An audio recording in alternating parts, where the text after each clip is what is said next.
లోకి రావడం జరిగింది అధ్యక్ష. అయితే ఈ విషయం ఇప్పుడు ఎందుకు చెప్పాల్సి వస్తుందంటే అధ్యక్ష, నేను ఎప్పుడైనా కూడా మన తెలంగాణ నుంచి ఒక ఇంటర్నేషనల్ స్థాయి ఎన్జిఓ నడపాలనుకున్నాను అధ్యక్ష. నేను పాలిటిక్స్లోకి వస్తానని అనుకోలేదు.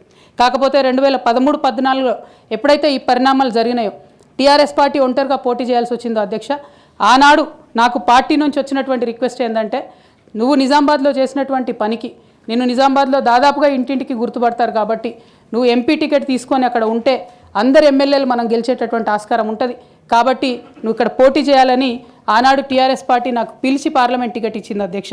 నేను ఎప్పుడు కూడా వారిని అడుక్కొని టికెట్ తీసుకోలేదు అధ్యక్ష. నిజామాబాద్ ప్రజలు దాన్ని గౌరవించారు. 9కి 9 కంప్లీట్గా నిజామాబాద్లో ఎమ్మెల్యేని గెలిపించారు అధ్యక్ష. తద్వారా టీఆర్ఎస్ ఇండిపెండెంట్గా ఆనాడు అధికారంలోకి వచ్చింది అధ్యక్ష. అందరం సంతోషపడ్డాం అధ్యక్ష.